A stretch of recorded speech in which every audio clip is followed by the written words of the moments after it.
Alberta Real Estate Investors Association. So just a little intro as to who we are here.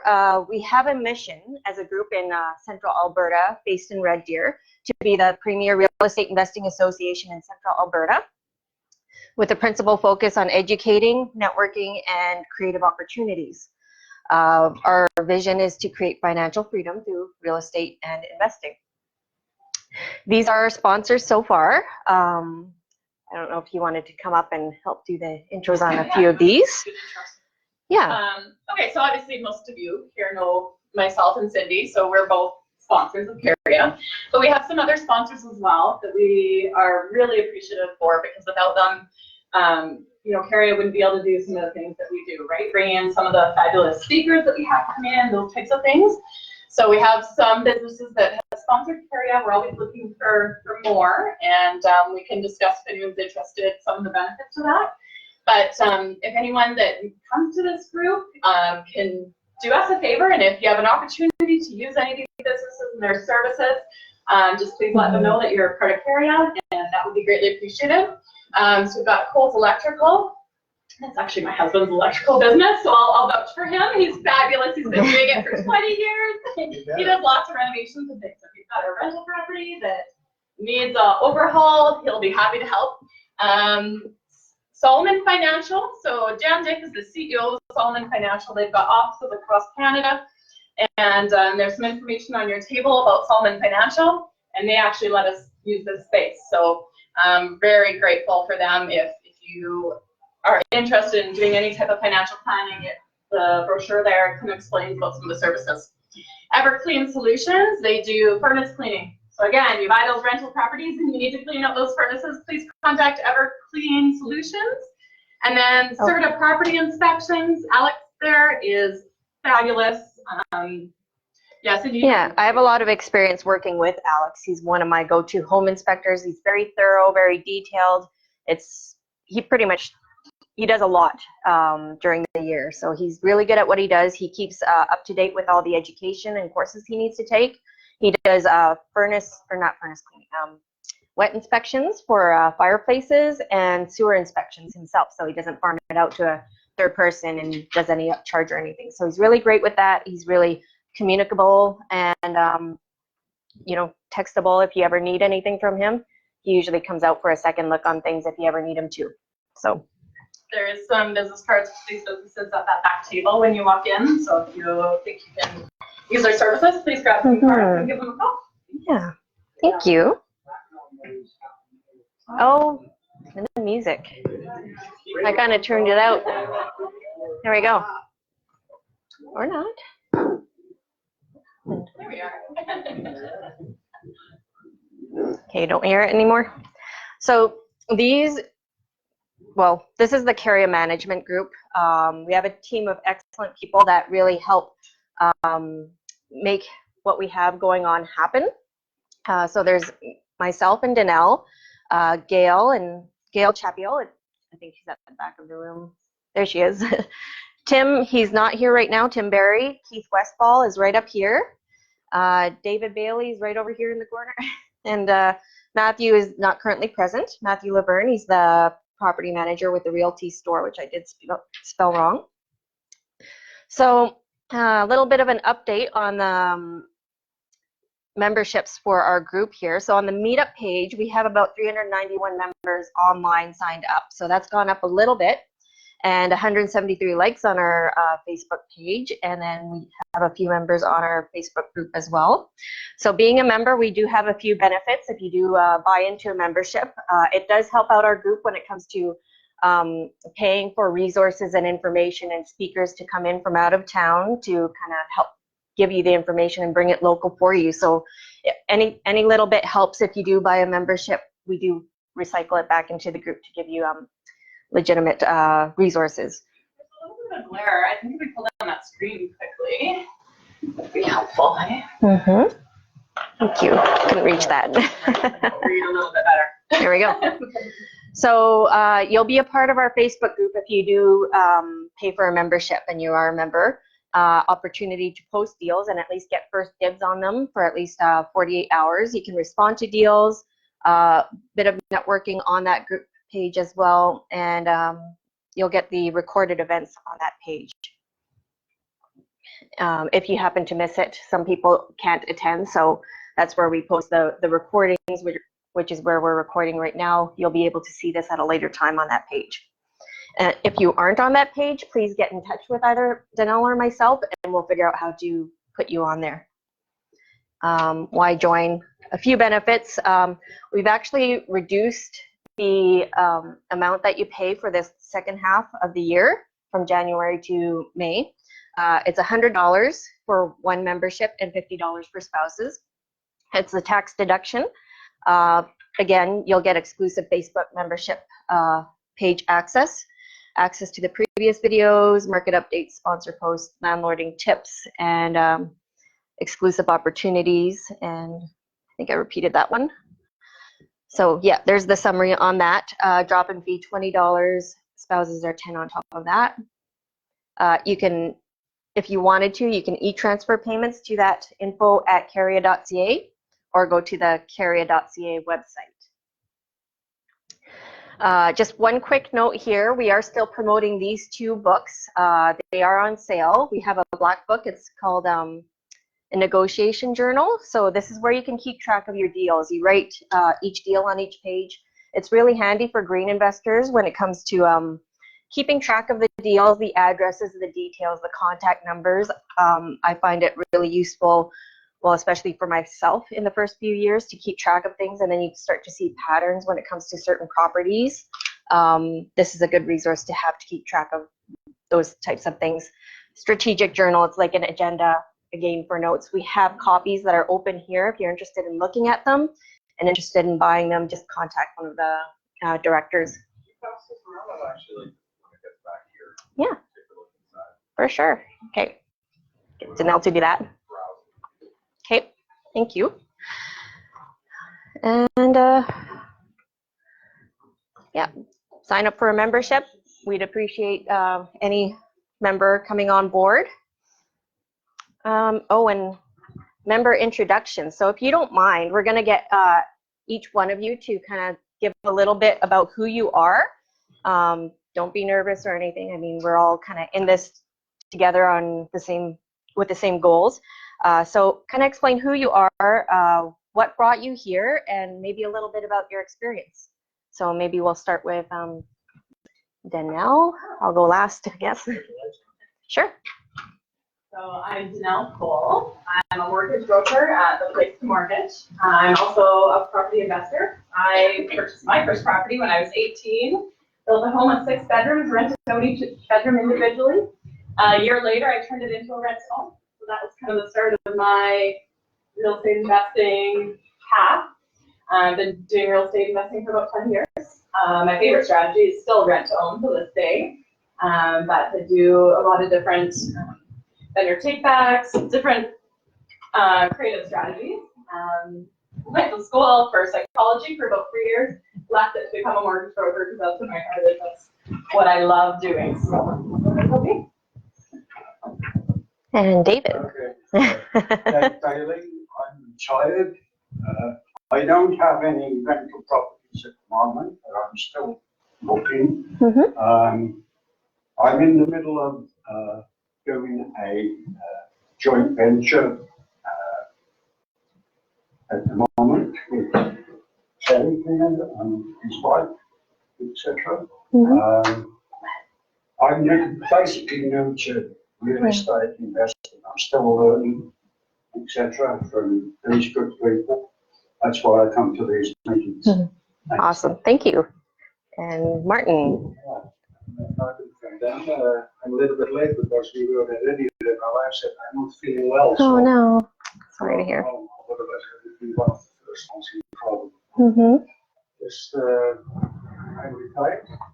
We are retired and we have a house in Calgary and a condo in Edmonton. But we rent out to we have 7 renters. So 3 of them are renters. We pay our money because it's our dollars. So it doesn't really help much. So we're still looking to invest some property here in the area. Platforms, already. But it's difficult, you know. Last year we were sent these a few times over the numbers, and to make things work, it's really hard. So we still also maybe we find something this year. There's some good deals out there still. Yeah. The question is, you know, like what are properties we bought cash with no money? Yes. So, and we can buy more properties with cash, but I think maybe it's wise to borrow some money and leverage. Yes. That's. And I think that's a really important meeting to find out for that, probably. Yeah. Yep. That's definitely a topic to talk about. His question was, is it better to use all cash to purchase a property, or is it better to leverage and mortgage? So definitely a good topic to elaborate on, and that's something that maybe we can talk about at a later day for sure, and discuss another time over coffee. Okay, cool. And Terry Chappell. I'm in this field, just newly retired. Own a couple rental properties, fourplexes in this field. Airbnb and BC. I don't want to learn more stuff and make more money. Good. Cool. Aaron Wayne, first time here with you guys. Started my real estate journey in November, going to a seminar, and I'm just looking to expand and get some coaching. I've got some coaching coming up pretty soon, and I'm ready to get into the market and hopefully network with folks here and start my real estate journey to some success. Perfect. Thank you. Okay. Have my back to anyone, Mike Patterson. Guess I've been doing flips for about 10 years now. Got a couple rental properties. I just come here to network, chat with people, and Perfect. And Sean. I'm Sean Enby, also mortgage broker and investor, over 20 years. So, got 26 properties, 60 doors, buy and hold, a lot of investor type mortgages, so you know, fix and flips or buy something, fix it up, and help you with finance those, equity, regular mortgages. So anything you want to learn how to end up your RSPs or anything like that as well can help. If you want to borrow anything. Come see me. You need money.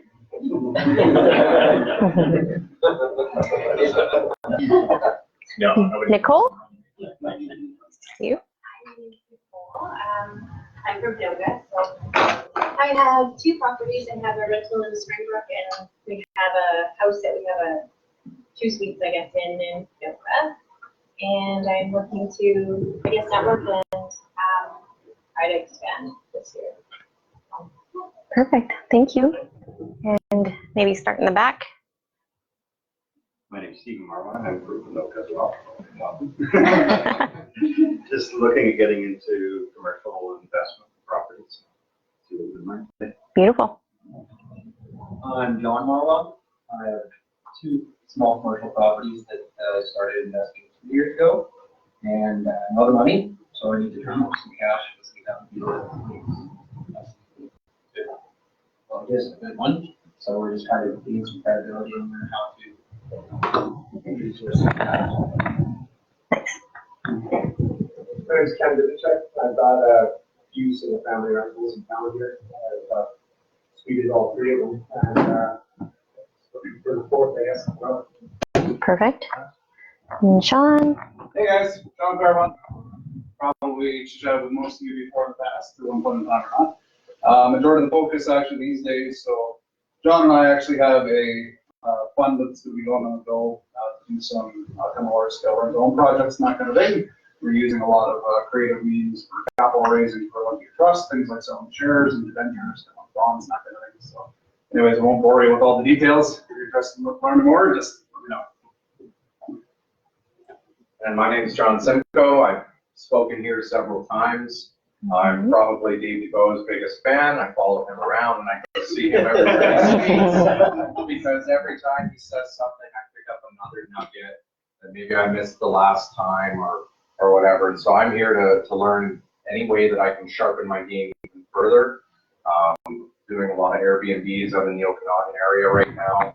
A couple more fourplexes being picked up for that purpose, as well as you're looking at picking up Canada's best rated ski chalet up at Big White. It's a $3.25 million property. But we're getting a lot of owner financing. We just need a little bit of money to basically be able to make mortgage payments until the following ski season, because we're not really going to generate a lot of revenue in the meantime.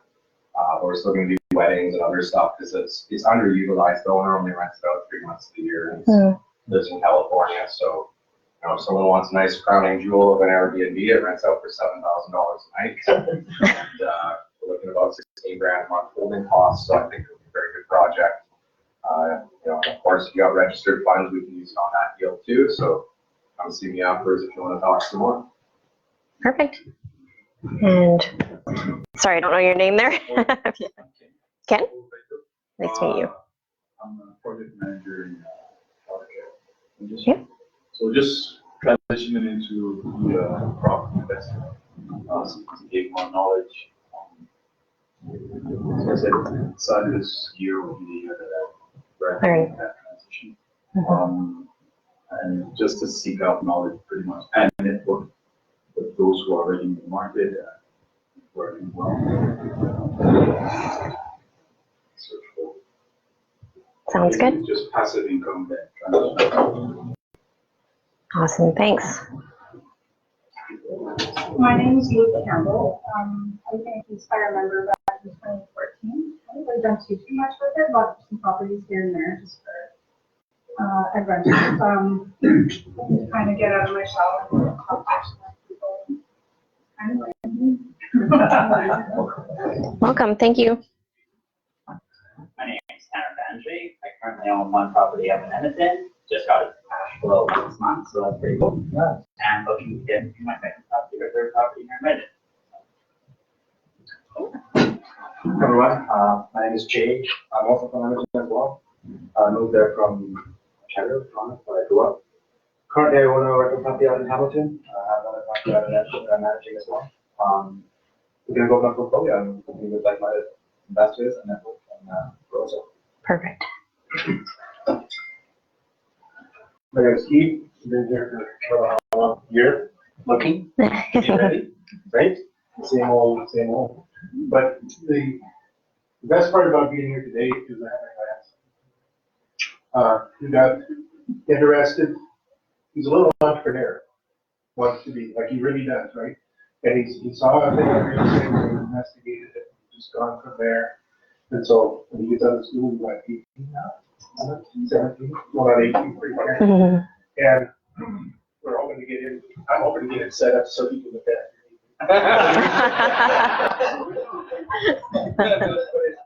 It's so exciting to see him want to be involved and do something here, right?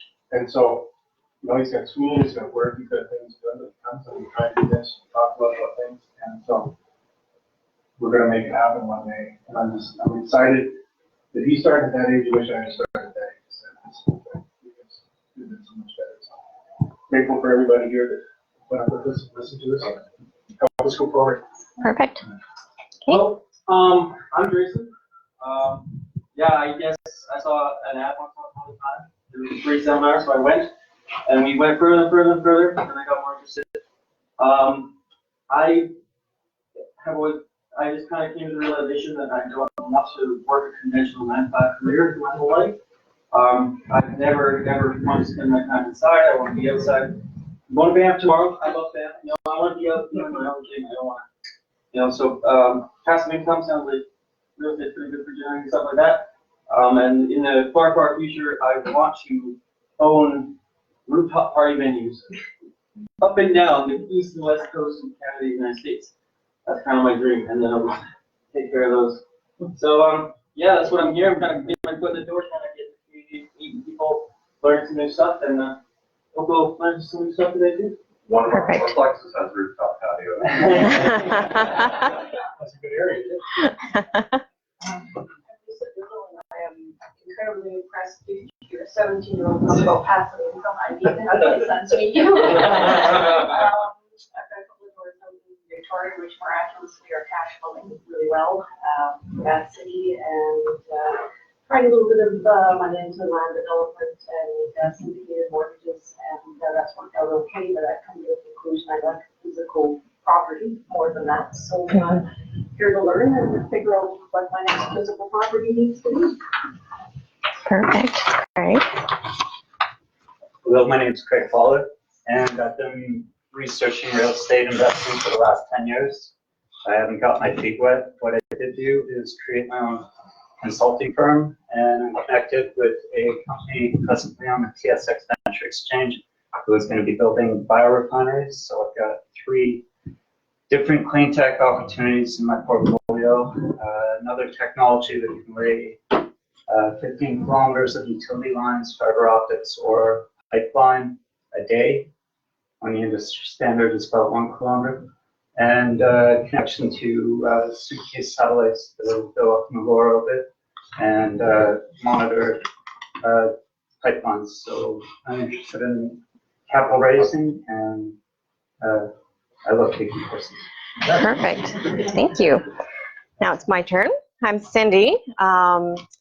See where I start here. I started my real estate investing journey, well, real estate in 2012. I thought being a realtor, which is who I am right now with Realty Executives, was the way to start real estate investing. 2013 is when I actually started my educational journey, and there's so much knowledge out there to know, and created the Red Deer Meetup group in 2013 to what it is now as Central Alberta Real Estate Investors Association, with the help of a few people that we have in the room as well, and Michelle Koster, who's not currently here. So I have to credit her, because we wouldn't be who we are today if it weren't for the team of people that we are working with. And I just love bringing all this information local, as opposed to myself having to travel to Edmonton or Calgary all the time just to network with like-minded people. So it's really fantastic that we have people that are here willing to learn, share, and grow together. What else? I have 4 real estate investment properties, 2 suited half duplexes, 1 agreement for sale is one of those, single family house, and a townhouse, which I lived in for 10 years and just transformed it into a rental property. And that's about it for myself. And I'll just do an quick intro here for our next fantastic speaker, Dave Dubeau. He's actually from Kamloops, BC, so he came here today to join us, which is amazing, to come to Red Deer in this cold snap kind of weather. He's a real estate entrepreneur, best-selling author, speaker, and investor attraction expert. He began his investing career in 2003, doing 18 deals in 18 months. And then he switched his focus to client-first rent-to-own deals, and nowadays invests in multifamily apartment building properties.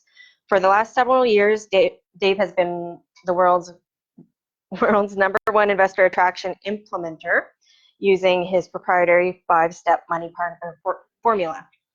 Dave helps real estate entrepreneur clients grow their portfolios significantly and in record time by attracting investors instead of having to chase after them. So I want to welcome Dave for coming in from BC to come share his knowledge. Me all right? Is this working? All right. Thank you for that lovely introduction. I couldn't have said it better myself. All right, you guys. So why don't we do something a little bit different? First of all, thank you very much for introducing yourselves. It looks like we have a lot of active investors. Put up your hand if you have or if you've done at least 1 deal in your career so far. Real estate investing. You've done at least 1 or more deals so far. The majority of people. Great. We're in a great room for that. What I'm going to be talking about today is how to raise capital without rejection. But I want to ask you guys a question, because I've got a presentation. I'm going to do that. But would you like to do something a little bit different? I'm going to be kind of walking without a net here on the tightrope, so bear with me. But would you like to do a very, very revealing little exercise to see what an investor partner is worth to you over the lifetime of that relationship you have with that person? You think that would be kind of cool to know that number? As far as I know, I'm the only guy that's actually taken the time to figure out this calculation. And I'll warn you ahead of time, I'm not a math guy. But we're going to have a little bit of fun with math today. Would that be okay? If it shows you what kind of money you're talking about by getting even just one investor partner on board with you. You okay with that? So is it okay if we don't do this right now? Can we turn off the presentation for a minute? And I'll try and use the whiteboard. That should be good because I'm not that tall anyhow. Okay. So we got markers here that work. Can you guys do me a favor? Grab a sheet of paper. You're going to need a clean sheet of paper. And we're going to have a little bit of fun with math. And trust me, math was never my favorite subject anywhere. Is this going to work? I think you might have the wrong mark. You're right. One beside it works. All right. Fun with math. Fun with math. So at the top of your sheet, is everybody organized with a piece of paper? At the top of your sheet, write down lifetime worth, or LTW, lifetime worth.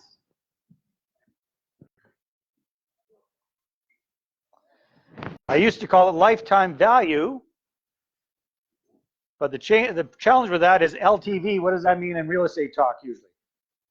Loan to value. So it got confusing. So I call it LTW, lifetime worth. Now, we've got people doing, who here is focusing on single family homes? Who does single family homes primarily? Okay. We got some people doing small multifamily properties. Okay, yep, a little bit of everything. People doing commercial properties. You guys doing commercial properties back there? Anybody doing flips? You're doing flips? Okay, perfect. So it's going to be a little bit different for each one of you, okay? But what I'd like us to do is ballpark figure out what is your profit on average from a deal. What is your profit on average from a deal? Now, this is a loaded question. Every property is different. Every market's different, et cetera, et cetera. But let's just get a ballpark, okay? Now, when we figure out the profit on a deal, what do we have to think about? Audience participation time. Cash flow. So we got to think about the different profit centers in a real estate deal, right? So most people are doing long-term buy and hold, correct? Okay, and we got one gentleman doing flips, yes? Okay, so flip guy, it's a little bit simpler for you. Everybody else is a little bit tougher, but let's figure it out. Let's take a 10-year time frame, because you might hold on to a property for 20 years, 25 years, forever, right? But let's take a 10-year time frame and try and figure out over 10 years, roughly, what is your profit on a deal? So we have to take into account what? Cash flow?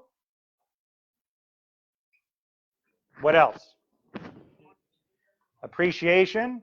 Good. Mortgage pay down? What else? Good. Forced depreciation? Which means what?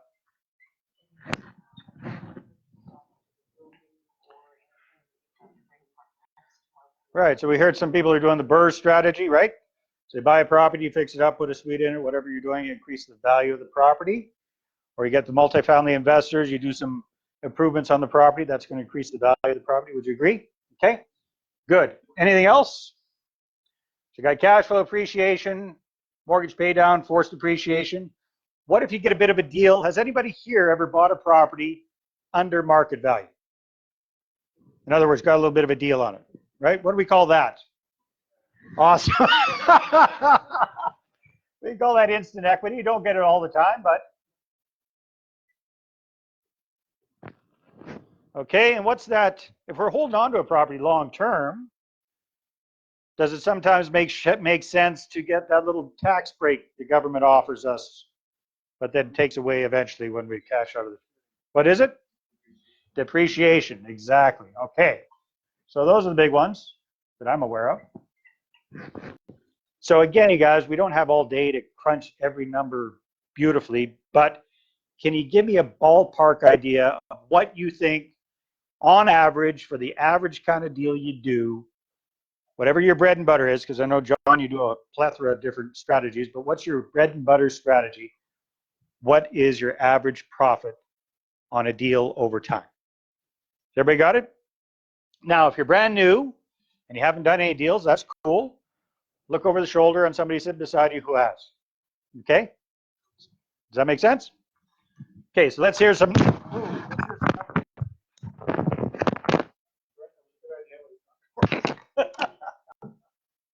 Let's hear some numbers. What do we got? $150,000. Okay. Again, this is over a 10-year period. Okay. Anybody else? $80,000. Anything else? 2 people. Come on. Everybody's supposed to be doing these numbers. 20% over all your expenses and. Are you talking over 10 years? I'm talking over 10 years. Thank you. I'm thinking, that's a pretty small commercial property. $800,000, okay? This is over 10 years too. Is that kind of what you figured for yourself there, sir? So over 10 years, you want a 20% return on your money? I think you got to be making way more than that. Well, I mean, take into account cash flow. It's not just cash flow. It's market appreciation. We're not going to be in the doldrums forever. Has the market ever gone up in Alberta? Damn right it has. Did it stay up? No. But over time, does it kind of tend? I mean, on average across Canada, it's about 3% appreciation a year, right? You got to remember that when the times suck. They won't suck forever, right? Okay, and mortgage pay down, that's one that you can count on, right? Every month that you're paying your mortgage, paying on that loan, right? Forced depreciation. You may or may not put in instant equity. Depreciation depends on your situation. But what I found, yeah, what do we got? About 310,000. 310,000. Anybody else? It's going to depend on your market and your strategy and all sorts of things, right? The bigger the deal, typically the bigger the number. Anybody else? Yes? 235,000. Okay, so this is, and again, you guys, this is a guesstimate. This is kind of rough numbers. Does that make sense? Okay. So has everybody got a number? You need the number for this exercise. Put up your hand if you got a number. If you don't have a number, if you guys are going to be doing like single family homes, is that what you're kind of thinking of? Put down 100,000, just for a ballpark. Okay. Anybody doing small multis and they're not sure what number they should put in? Anybody not sure what number they should have? Put up your hand, don't be shy. Yes. What kind of properties do you do? Fourplexes. Small multis. I'm older, so I don't have that much time to. Doesn't matter. We just need to get a number for this exercise. All right. $500,000. Okay. So conservatively, could we say maybe 300,000? Like really being conservative. Okay. Because again, we're going to have to take into account, we're going to have to share some of these profits with investor partners too, right? So could we maybe say $250,000, $300,000? That'd be fair? So write that down. Okay, anybody else not sure what their number may or may not be? The shy back there? I put 310 down. So 300. Okay, 310,000. Okay. We average about 80 in the average rent on deal. 80,000, which is great. 60, sometimes 100. But average is what we're looking for. Okay, that's excellent for rent to own. Good. Okay, good. So you got your number, right? Whatever your number is. So that's the first thing we need to get is our profit on a deal. So now the next number we're going to kind of figure out is how much capital do you need to do an average kind of deal? And I don't mean the stuff that the bank is financing for you, right? I'm talking about your down payment money, your closing costs, your repair costs if needed. Does that make sense, you guys? Right? So what kind of money do you need? The bank's not going to give you. What kind of capital do you need to get into a deal? Write that number down for an average kind of a deal. You guys that haven't done any deals yet, from what you've learned, the kind of properties you're going to be doing. So if you guys are doing single family homes, what area are you doing in? We're in Red Deer here. Okay, what's the average price of the kind of houses you're looking at? We don't really have a property looking at. Give or take, what would be the average price of a single family rental type property here? Sorry, I put you on the spot. Yes, there's the, huh? So let's say 300,000, make math really easy for Dave. Okay. All right, so 20% down, would be how much? 60, plus closing costs, a few extra bucks, let's say 80,000, 80 to 100,000, what could we say? Would that be okay? All right. You guys are doing bigger deals, commercial guys. What are you looking at? I know there's no average, but just keep it in. What's the price point on a property you're looking at? $1 million. $1 million. So would we say 250, 300,000, give or take, that ballpark? Mr. Fourplexes, what kind of price are you looking at? 80,000. What, down payment? Yeah. Okay, so 80,000 plus that's, so say 100,000 just to kind of, can you tell I like the round number math you guys do? Thank you, work with me here. Okay, so we got a profit. Then we need, then the cash needed. Now my pen's not working. Cash needed, right? Okay, so then, so these are important numbers, you guys. Does not work, okay. Then I guess the question would be, if we're going to be figuring out how to attract investors and raise capital, how many of them do we need? Make sense?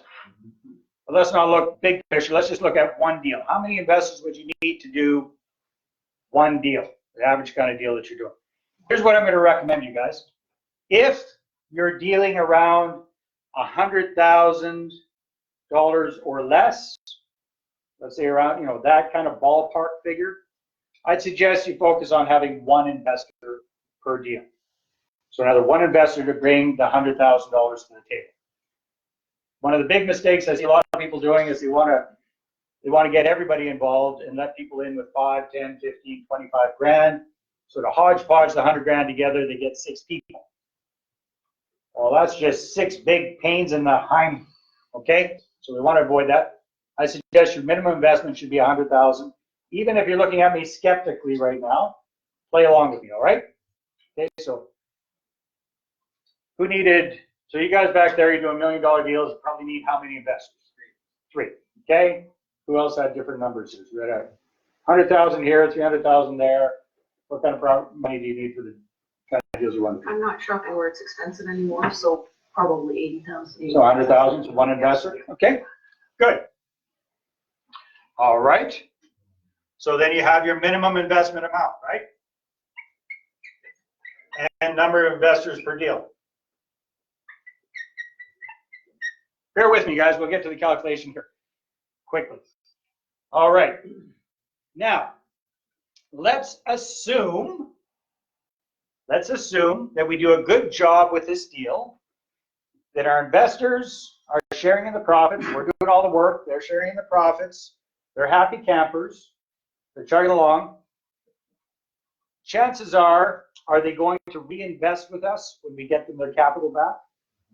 You think so? Or do you think if they're getting good return and it's a long-term thing and maybe their capital's going to be in there 5, 7 years, something like that, you think they might come up with another 100 grand to invest with us at the same time? Possibly? Yes? So conservatively, would it be safe to say that we could probably get that investor, if we're doing a good job, to invest with us twice over the lifetime of our relationship? Would that be quite conservative if we're doing a good job? Yep. All right. Now,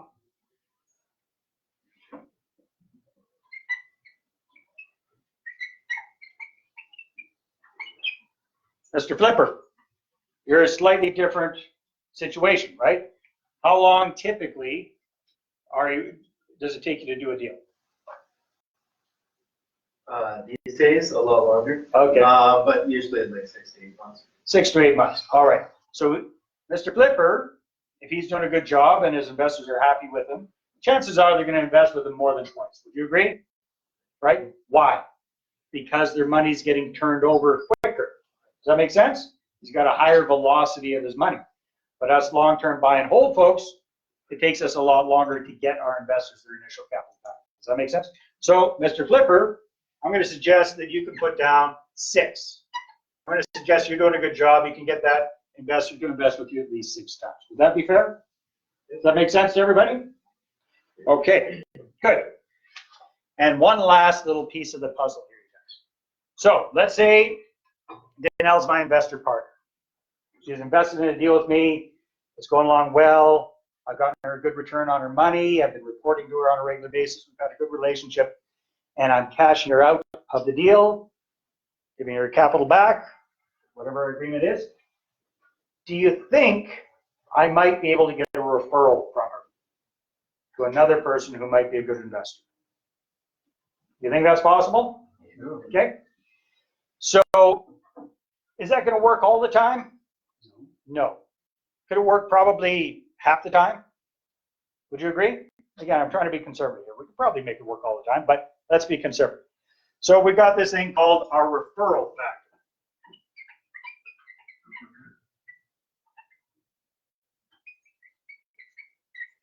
This is as tough as the math gets, you guys.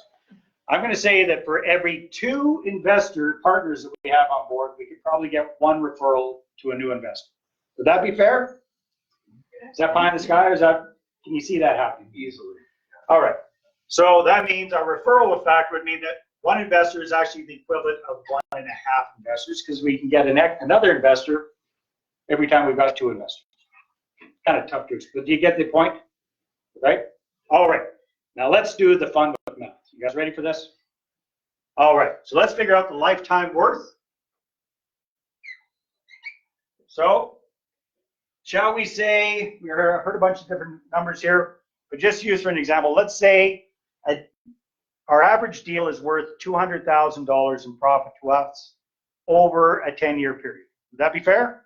We use that as an example. Help me with it. I need to be simple with the math. Okay, $200,000. That's our profit, right? And then we've got to divide that by the number of investors we need in a deal. So let's say we're doing a kind of a smaller property. Well, actually, I'll do 2 different examples. Well, why don't we do this? Sorry. Let's say we're doing a small, kind of like multifamily type property or small commercial, and our profit is $400,000 over 10 years. Fair enough? And let's say we need 2 investors to get the capital to do one of those kind of deals. You follow along with me? Yeah? Okay. So we need 2 investors. And we do a good job. How many times do we think those investors are going to give us repeat business, reinvest with us? Twice, right? Conservative. And if they're happy, we can probably get a referral, right? We plug in our referral factor there. So in this case, with a small multifamily type property, the lifetime worth of an investor to us would be $400,000 divided by 2. What does that get us to? 200,000. Then it gets kind of easy again. Multiplied by 2 gets us to where? Back to $400,000. And then we take the referral factor into account. What does that look like?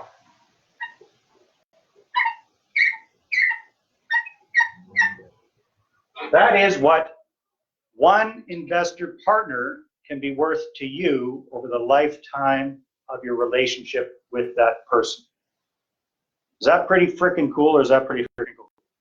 And are these pie in the sky numbers, or are we being fairly conservative? Are these fairly conservative numbers? I'm seeing a few light bulbs go off. Let's look at a smaller deal. Let's say we're looking at a single family home. Okay? So let's say we're looking at even $100,000 profit over 10 years. Chances are we only need 1 investor to do that. Chances are they'll do a couple of deals with us. So $100,000 divided by 1? Nope, divide by 1. Don't worry, I'm not good with math either. But I've just done this calculation a few times. 100,000 divided by 1, we stay at 100,000, right? Multiplied by 2, now we're up to what? Divided by 1, multiplied by 1.5, we're at what? $300,000. Lifetime worth of an investor partner to me, to us, okay, over the time we've worked with that person. Is that kind of cool, or is that kind of cool? Now, I would like you, if you can, to plug in your own numbers here and crunch your own numbers. Just take a second, even if you're making up a number, even if you've never done a deal before, just kind of pick kind of what strategy you're going to be doing. Pick what you think your profit's going to be for that time. Gentleman that's doing flips, chances are your profit up front is going to be a little bit lower, but your investor's going to do a lot more deals. That makes sense? So you're probably still going to get a pretty significant number. Please go ahead, do your number right now. I want to hear a few different examples of what people came up with. John? So I'm basing it over 10 years. I'm going to be able to do 3 rent-own deals. So instead of 2, you put 3. Well, I thought the 400K was based on 10 years. No, that would be on one deal. Okay.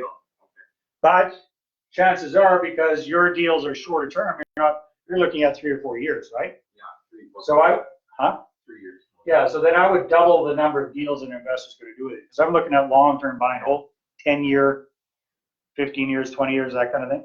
So I would say you can bump that up to 4 conservatively, but keep your average. So you're $80,000 bucks.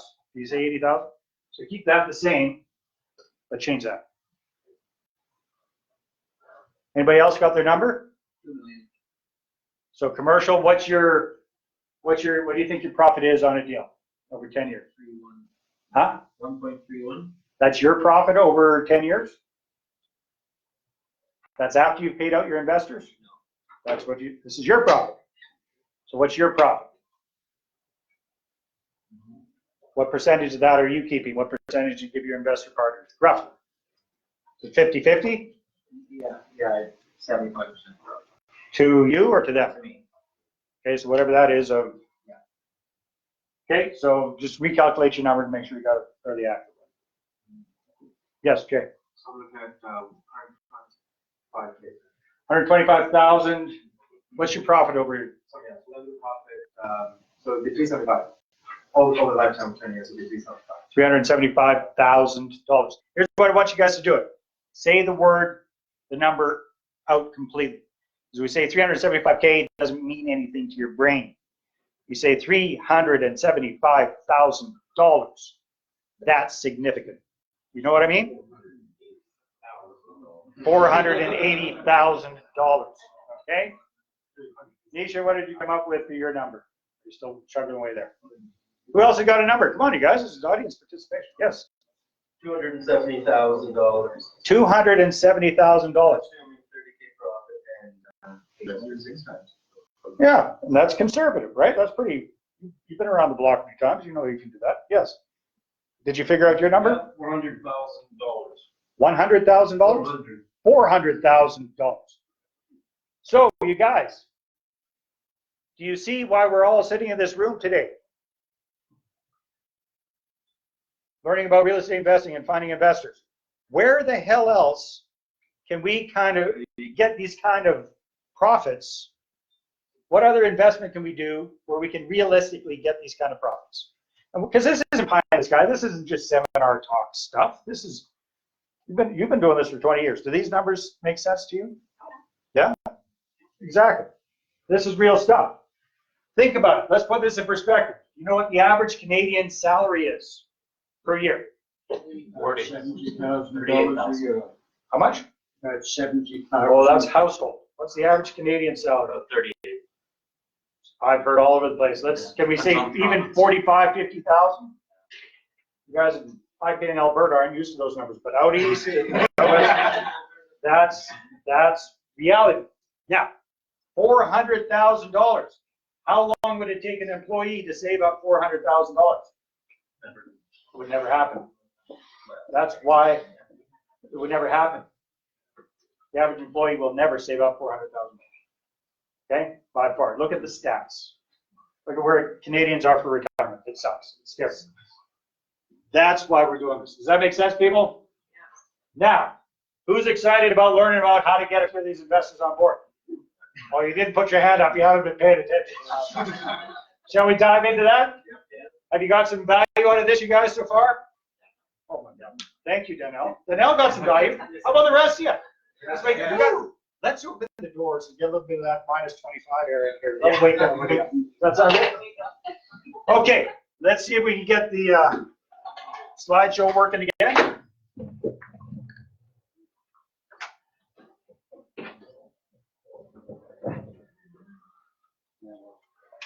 the lights. So maybe why this is coming out here. We're assuming that we do that with one investor. So if we get really carried away and do 2 or 3 investors, it just Multiply. goes off.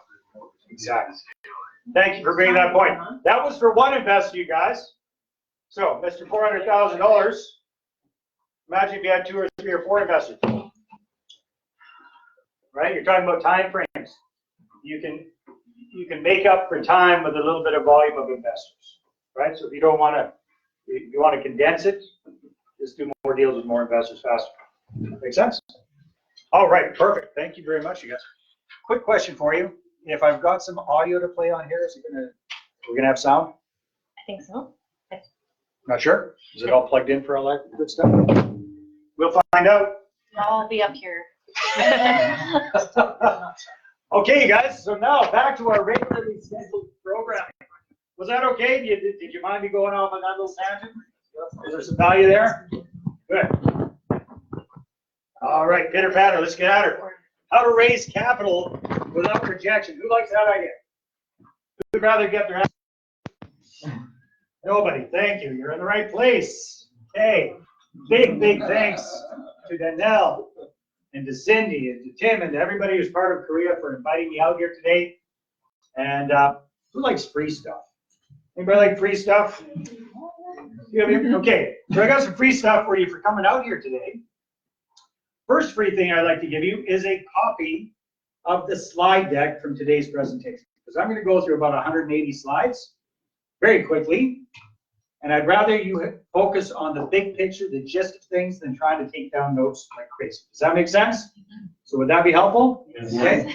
The other thing I've got is a PDF copy of my newest book, Money Partner Formula, which walks through my entire 5-step Money Partner Formula system in depth. Do you think that'd be helpful? Because yes. I can cover so much in about 45 minutes, but the rest of it gets covered there. And then I've got a special report I created called the Top 7 Ways to Generate Immediate Credibility. Because in order for somebody to invest with you, chances are they're going to need to know you, like you, and what? Right, especially if you're trying to get them to invest 100 grand with you. Does it make sense? So this is all about how to increase that. So who wants this stuff? A few of you want this. Okay, well, let's do this then. I got a little sheet that I'm going to pass around. Put down your name, first name, last name, email address, and I will send this to you in the next about 48 hours. Sound good? All right. Now, what is it that makes some people so successful when it comes to real estate investing while other people are not? Boys, in the back, behave yourselves, or I'll have to kick you out. I know, it's always, I think it was you, Tim. All right, just joking. What is it that makes the difference between who's successful and who's not? They're just lucky. They're just lucky. I don't think so. Who agrees with this? Stephen Covey said this. I'm not a product of my circumstances. I am a product of my decisions. Anybody agree with this? Anybody felt this in your own lives so far? Definitely, all of us, one way or the other. Beautiful thing is, working with this kind of business, I have seen over the years people all across Canada become successful real estate entrepreneurs, and I'm sure you have within this group, you've seen this, and do it very, very quickly in spite of age. So some people who consider themselves to be a little over the hill, I've seen people in retirement become very successful real estate investors.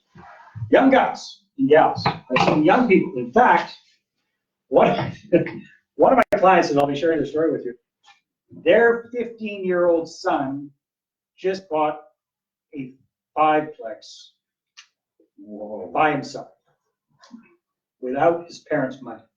Is that pretty cool? Is that pretty cool? All right. Male, female, otherwise.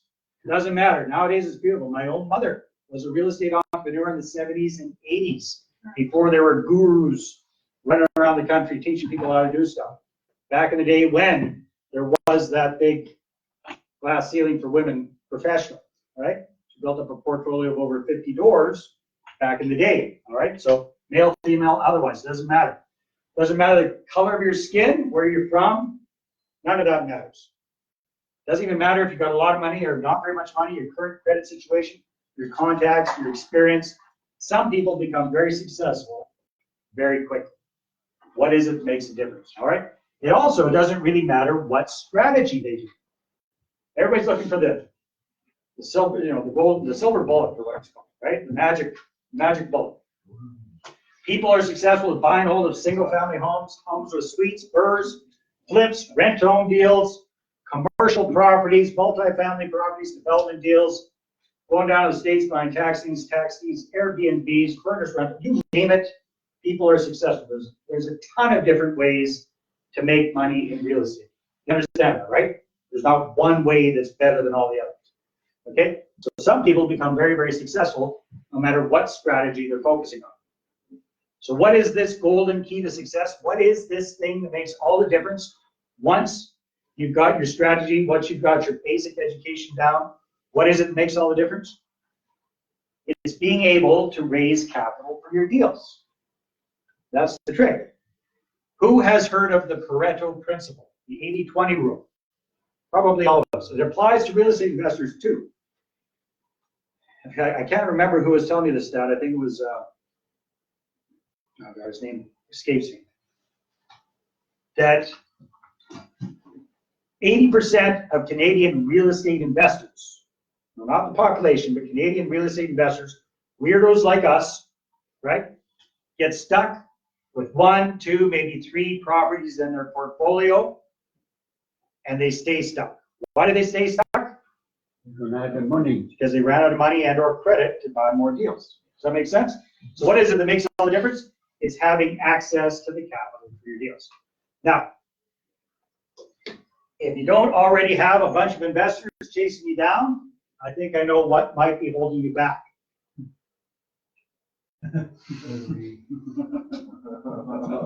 Who likes the idea of picking up the phone and quote unquote dialing for dollars? Anybody like that idea? There's usually a few weirdos. Yeah, okay. But most rational human beings would rather not do that. Would you agree? Okay. Yes. And who likes the idea of kind of being that salesy kind of person? Nothing wrong with sales, nothing wrong with salespeople, but who likes the idea of coming across as that used car salesman type? You like that idea? I work retail. Okay, perfect. Most people don't like that idea. Would you agree? Nobody else's hand went up. All right, so that's what's holding most of us back. It's that whole idea. Now, how would you like the idea instead of you dialing people up, asking them to invest with you, how about if you had them calling you interested in your deal instead? Who likes that idea? Oh, I love it when that happens. Just 5 people on this side of the room, and no, you guys, you're looking at me with suspicious eyes. So I think you're thinking I don't believe you. All right, who likes the idea of having people ping you, send you a little email, say, hey, I'm kind of curious, let me know, or send you a Facebook Messenger or a text message. Reach out to you instead of you chasing after them. That's the bottom line. You like that idea? All right, well, that's what that's all about. That's what this is all about. So maybe a better title might be this: How to have investors calling you up, eager to invest with you, and do that without rejection. Is that a better title? All right. Now, quick little reality check. Quick little reality check here, you guys. And this is a dangerous thing to say in a room full of real estate investors. Cindy, plug your ears. Ooh. Nobody really loves real estate. Nobody really loves real estate. What do I mean by that? And I'm not knocking anybody's profession. We've got mortgage brokers, we've got realtors, we've got real estate investors, we've got all this. But let me, just be perfectly honest with yourself. If you had the choice between picking up that phone at 3 o'clock in the morning with a tenant who's got a busted toilet, or furnace that's not working and minus 25 degrees, and having to deal with that, or sitting in a hammock on the beach and having money magically float into your bank account without you having to do anything, like the guy that just won $70 million in Ontario, which would you rather do? The beach, all right. So, what is it that what is it that we actually, now, what do we love about real estate? What? Well, really, real estate is our vehicle. Would you agree? Real estate is the vehicle that we have chosen to create financial and time freedom for ourselves and our family. Does that make sense, you guys? It's our vehicle. So as I go through the presentation, I'm going to kind of play along this line. Real estate is the vehicle we've chosen to create the income, the net worth, and bottom line, the lifestyle that we all want. Thanks to this vehicle. Fair enough? Okay, very good. So what does every vehicle need? Needs a driver, that would be you. Needs fuel. In the case of real estate, money is the fuel that we need. We got a couple of choices. The jerry can refers to self-financing. We can use our own fuel. Now, depending on how big our jerry can is how far we're going to go with that. Does that make sense? Or, well, and sooner or later, this is good, no matter how big your jerry can is, that's what's going to happen. Would you agree? Has anybody felt this pain before besides me? Just me and 3 other people. I'd like to see everybody else's jerry cans then. That's great. Run out of cash. Now, once you dial it in on attracting investors and money partners, capital partners, it's like having your very own gas station. You can pull up and you can fill up anytime you want, and off you go. Does that make sense? All right. So a little bit about my backstory. Actually, I was just sharing with Tim, I actually figured out that my very first real estate investment was with my mother back when I was 12 years old. And she and my big brother were working on a real estate deal. And I was all excited because that's all they were talking about was this duplex they're building, blah, blah, blah. I said, I want to be part of this. I want to be part of this. And they said, you got any money? I said, well, I saved up about $200, which was a hell of a lot back in those days, since when I was 12. I said, okay, you can invest. So I did. And they said I was the proud owner of the garbage stoop. But really, what I really kicked this into gear is I like Danielle, when I went to university, I took psychology. I got a BA in psychology, which means a basically asinine degree in psychology, because that's pretty useless. And I graduated in 1990. Nobody was bashing down my door with job offers, so I went and traveled the world for a while. And in 1993, ended up in San Jose, Costa Rica. Anybody been to Costa Rica before? Yep. I went down there, decided to stay. I started a business down there, lived down there for 10 years, got married, had kids down there, and then moved back to Canada, to beautiful Kamloops, British Columbia, in 2003. Does that make sense? Is anybody going, you nutcase? You left tropical paradise to come back to Kamloops. It's all right, but it ain't Costa Rica. Anybody thinking that? Okay, thanks for your honesty. Costa Rica is lovely. It's a beautiful country, fantastic place. We got a great lifestyle. I mean, you can live a really good life down there. So I mean, we had a full-time maid, live-in maid, and we had a gardener taking care of stuff. It was pretty good. But here's one thing: who here is not originally from Canada? Who here is not originally from Canada? So a lot of us who are born here don't realize how damn good we got it. Would you agree? You guys that come in from different areas, would you agree most Canadians don't appreciate what we have? Yeah. So that was the case. Love Costa Rica, but there are certain things that you have to be concerned about in Latin countries that you don't have to be concerned about in Kamloops. Like the fact that a pasty-faced white guy, whether you got money or not, people assume you do. And you are a target. And your family is a target. And I knew people who had been kidnapped and held for ransom. Okay? Now, it wasn't a huge danger, but I knew that existed. Plus, we thought, you know what? We'd rather have our kids go to school and grow up in Canada. So that was our choice. So we started from scratch, moved back to Canada, started all over again in 2003. I've been self-employed for so long, I was pretty much unemployable. So I saw one of those late night infomercials. You guys ever seen those? Remember back in the day, right? Saw one. How to get into real estate with little or no money. I said, perfect, because that's exactly what I got. I hadn't been able to sell my business in Costa Rica, so I was scraping the barrel. So I went and set away from that, and that was my initial claim to fame. Did 18 deals, in 18 months, creative type deals. Now that sounds impressive. This is all around Canada, which is about the size of Red Deer. And that sounds impressive, and some of them were really good deals. I made pretty good money on them. A lot of them were crappy little mobile home crappiness type deals that I made a few bucks, but was hardly worth the effort. You know what I mean? Because that was all these creative deals. Low money, no money down. I had no idea about actually using cash to buy a property.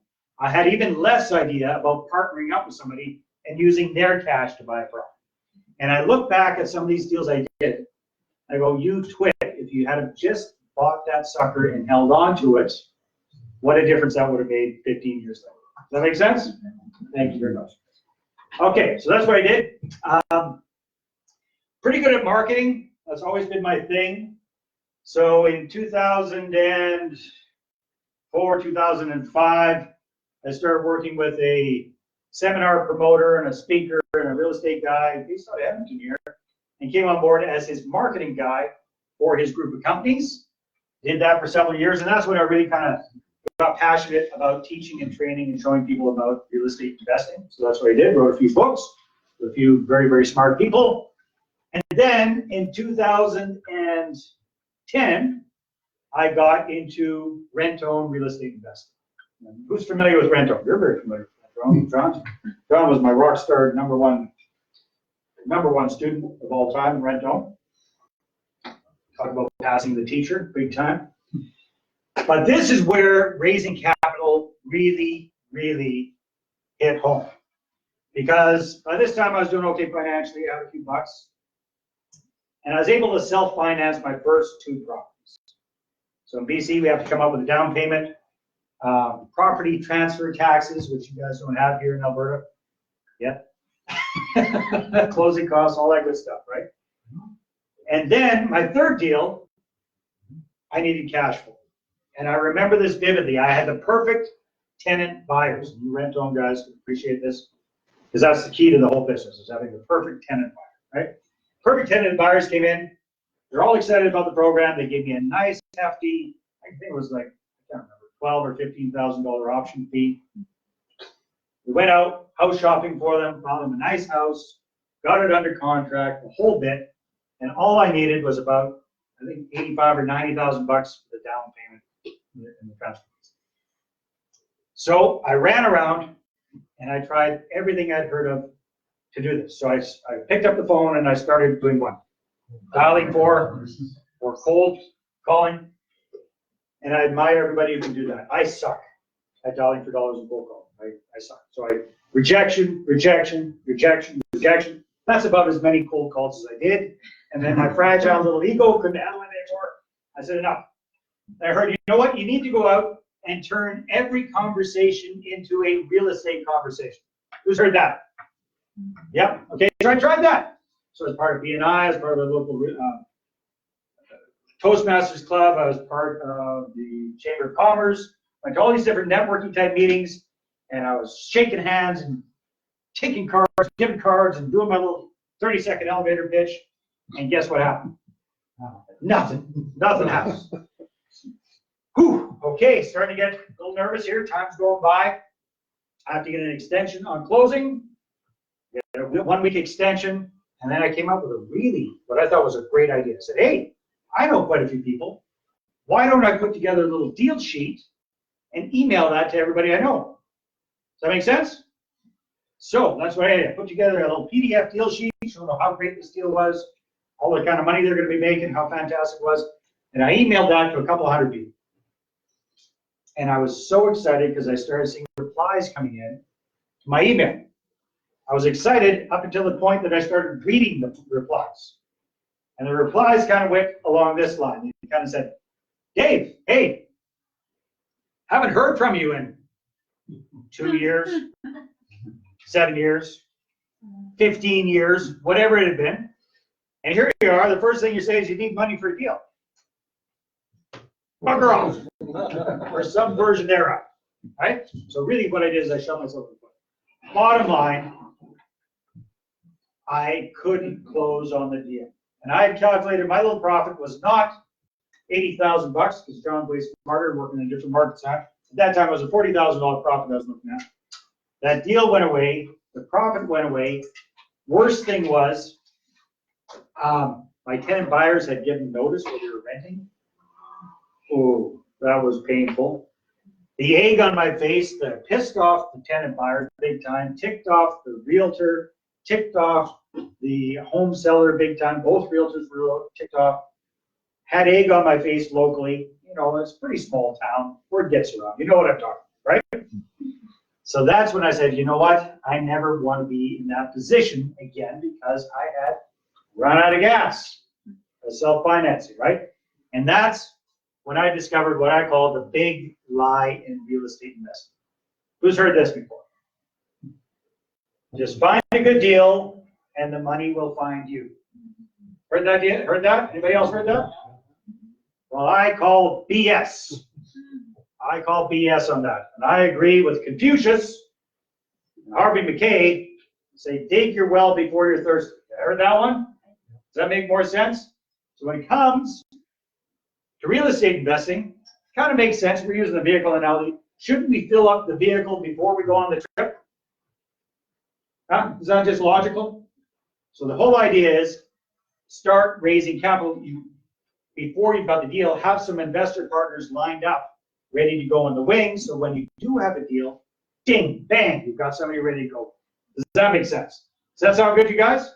Yeah. So that's what this is all about. Let's have our investors lined up, ready to go. So when we do have a good deal, we've got somebody to show it to and they're hot to trot. Fair enough? All right. So that's when I decided to focus on this skill, raising capital. I went and took courses, read books, got coaching, spent a lot of money. A lot of it was crap. It was just rehash, pick up the phone and dial for dollars, turn every conversation into a real estate conversation, all this stuff. I said, nah. So I decided some of it was good. Then I said, hey, dum-dum, why don't you apply what you've already learned and know about marketing to raising capital? Why don't you apply what you know about attracting clients and turn that around and have it for attracting investors? So that's what I did. So through trial and error, I came up with this 5-step formula I call the Money Partner Formula. And with your permission, I'm going to go through that here briefly with you today. Is that okay? Sound good? All right. So since then, I've raised millions and millions of dollars with investor partners. And more importantly, I've helped people just like you raise many, many millions of dollars for their deals as well. All right. Quick example here. What's possible? Rick Wheeler, he's in Edmonton. Anybody know Rick? John, you know Rick. Rick, when I first met him, he had one deal, which was negative, one single family home, which was negative $200 a month cash flow. Okay. And I don't know if this is going to work. Let's, can you just press click on play? Let's see.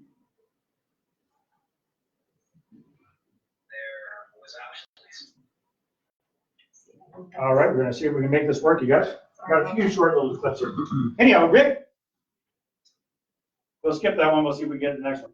Rick decided, that's okay. I'll do it for the next one. Rick decided to focus on single-family homes with suites in them in Edmonton. Jay, you were talking about earlier what you're looking for. Bottom line, he ended up doing, last time I talked about, he had 19 of these properties on the go. Every single one of them was done with a money partner. He didn't put any of his own money into any of these deals. And even when things are in the dumper, the way he's doing this, he was cash flowing somewhere around $900 per month per property. Is that cool or is that cool? Cool. All right. So 900 times 19, that's beyond my math skills, but it's pretty darn good. That's all right? Yeah. Every single one of those deals done with an investment partner. So he went from being overworked and underpaid, living a good life, and he and his wife and his kid, they actually like to travel to Europe. So that's where they're. All right. So it's up to us. We can stay small. We can do onesie, twosie little deals on our own by ourselves, self-financing, like most of us start with. But that's not really going to help us accomplish our long-term goals. Would you agree? Okay. Or we can get into doing more deals and bigger deals using investor money. And that's kind of like having a sports car. It's going to get us to our final destination a lot faster. It'll be a lot more fun. Make sense, you guys? Okay. So myself personally, I went from creative deals, rent-to-own deals, I focus more on multifamily properties. A few years ago, raised $800,000 with 5 investor partners. Bought a 54-unit apartment building outside of Ottawa, $4.7 million. 5-year profit projections. Cash flow, $355,000. Mortgage pay down, just under $500,000. Appreciation at a very conservative 4% for that area, over $1 million. Total profits that we'll share with our investor partners, obviously, on this deal, $1.85 million. Okay, now I'm not saying this is to brag or anything. I'm showing you what the potential is when you start getting into bigger deals or you start doing a higher volume of deals. Does that make sense? And that's just a 5-year time frame. Okay? So do more deals or do bigger deals with investor partners to get you where you want to go a lot faster. So that first one worked so well. We're looking at building a brand new building from scratch, following the same 5-step process I'm teaching you here today. Within 2 weeks, we raised $2.1 million from 13 investor partners. All right, so that's what this is all about. How to attract people to you to help you do more deals and share the profits with them. So then everybody wins. Does that make sense, you guys?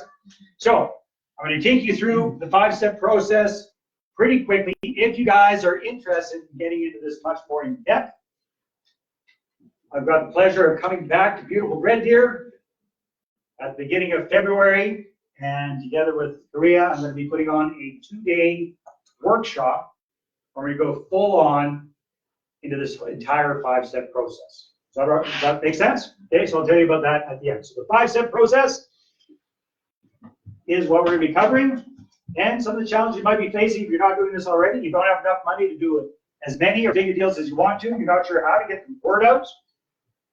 Here's a big one.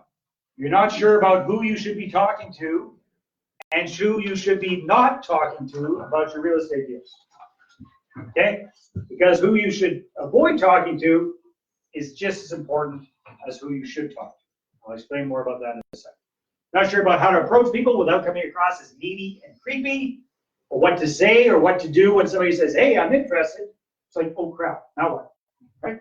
The bottom line is you're busy, you don't have a lot of time to spend to figure this all out. Okay, Kathy Long. Anybody know Kathy? Kathy's an Edmonton. She's a fantastic lady. She is very, very inspirational. So Kathy, the story is Kathy was a single mom. She went through a kind of an ugly breakup with her husband. Ended up the sole provider for her 3 teenage sons at the time. She's working as a secretary. And she said, you know what, this doesn't cut it. So she learned about real estate investing. She took massive action. And she bought 21 units in 24 months. Is that pretty good? She really dialed it in on bringing on joint venture partners, investor partners. Last time I talked to her, and this is a few years ago, she had well over 30 properties in her portfolio. She was a full-time real estate entrepreneur. She quit the JOB, and she created a very significant cash flow and net worth for herself, thanks to real estate investing and thanks to using money partners as well. So step number 1, you guys. Again, remember, if you signed up for this, I'm going to get you all the slides from today's presentation, so don't get too crazy about taking notes. Just focus on the big picture. Step number 1 is to create a target group of prospective investors. A target group of prospective investors. That's what that's all about. And I'm going to suggest you want to focus on people that you have a pre-existing relationship with, right? So sometimes a big mistake I see some newbies making when they're just getting started raising capital is they'll do things like put ads on Kijiji looking for investors. I've seen people do Craigslist back in the day, do newspapers back in the day, do Western Investor putting ads looking for investor partners. So they're going out to the entire world saying, hey, I need some money. Have you got any? Can anybody see a problem with that? Okay, come. What problem do you see with that? Oh, it's kind of illegal. Exactly. What do you mean by that? You said it's kind of illegal. Yeah, there's certain requirements that you have to meet in being an investor or in raising funds. Right, and who enforces those? The Alberta Securities Commission, right? So you guys have this entity in Alberta called the Alberta Securities Commission. that's here to protect Joe Public from con artists trying to steal their money. Okay? So they say that as mom and pop real estate investors, we're not allowed to go out and raise capital from the general public unless we have an offering memorandum and jump through a bunch of hoops, unless we focus on accredited investors, or unless we're licensed, like a mortgage broker, stockbroker, mutual fund salesperson, that kind of financial planner, that kind of thing, all right? So we want to stay out of trouble with the Alberta Securities Commission because they can make life a living hell. You don't want to go through that. Okay, does that make sense? So stranger danger. Do not try and raise capital directly from strangers. That does leave us another choice, though, because they do say, hey, you know what? You can raise capital from accredited investors. Anybody know what an accredited investor is? Yes? What is it? Got to have about $400,000 in your back pocket. Rich guys and gals, right? People with high net worth individuals, people that have different criteria, different provinces, but typically they're making a lot of money. They've got a lot of assets. They, you know, the government says they're smart enough, they can invest wherever they want. Okay? But the challenge with accredited investors is they're a little bit few and far between. Chances are you don't know very many of them offhand, and everybody's taking a run at them, right? Everybody's trying to get their money, so there's a lot of competition. So where does that leave us as mom and pop real estate entrepreneurs? Caveat here, guys, I'm not a lawyer, I'm not an accountant, I am not a security specialist. I am sharing my understanding of how things work. Does that make sense?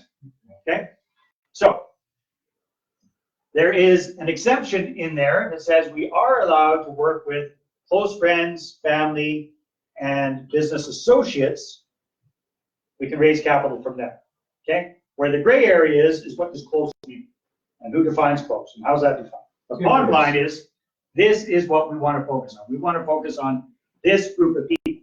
People that we have a pre-existing relationship with. Does that make sense, you guys? Okay? That's where we're going to focus. Okay? And I'd like you to think about coming up with a list of about 200 of these people. How many? 200. Does that sound reasonable? Anybody thinking, oh crap, I don't know 200 people? There's no way I could come up with a list of 200 people. Anybody think of that? Okay, all right. Then the other thing I get is people kind of look at me going, Dave, oh, so you mean you want me to be talking with my friends and family members about investing in real estate? Is that what you mean? I might get this kind of look for some folks, or this kind of feeling inside. They're going, Dave, I don't want to talk to my friends and family about investing. What if something goes wrong? Right? Or, Dave, I took a little stab at goji juice business a few years ago. Didn't quite work out according to plan. I got excited about it, got a few people signed up, none of us made our millions. Maybe I've shot myself in the foot. Right? Or all these different things. It's like, you know, I don't want to mix friendship and business. Have you ever heard that? Right? You know, neither a borrower nor a lender be. Ever heard that? So we've got all this stuff in our head that's preventing us from doing this. However, can I suggest that we tweak our thinking around this just a little bit? Are you open to tweaking your thinking around this a little bit if you're feeling resistance right now? Are you open to that? Okay. All right. Here's my take on things. I think it is our patriotic duty to educate our friends and our family members about this opportunity, about what we're doing with real estate investing. Okay? It's our patriotic duty to educate. So did I say pressure them? No. Did I say browbeat them and guilt them into investing with them? No. Right? Did I say manipulate or be sleazy? No. What did I say?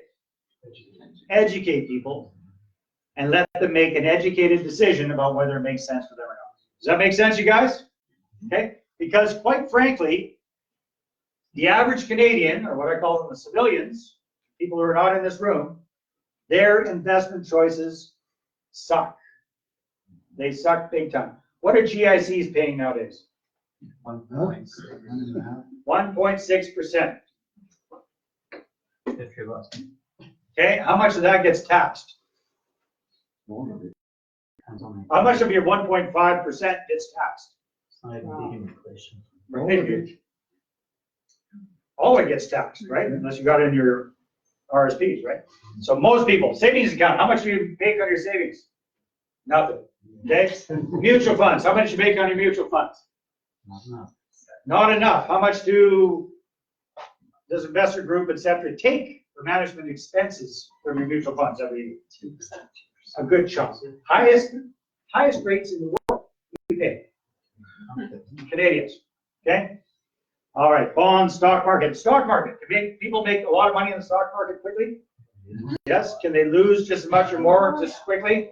Yes. All right. So most Canadians, their investments are pitiful. They're not making any money on their money. Would you agree with that? Yes. Yeah. So if we show them what we're doing with real estate investing, we educate them about what the opportunity is, and we aren't pie in the sky showing them a bunch of BS numbers, we're showing them realistic numbers. And we allow them the choice to make up their own mind whether it makes sense or not. Can you see that being beneficial? Yes? Okay, that's what this is all about. Oh, there's a good looking guy. My goodness. And there's Sean too.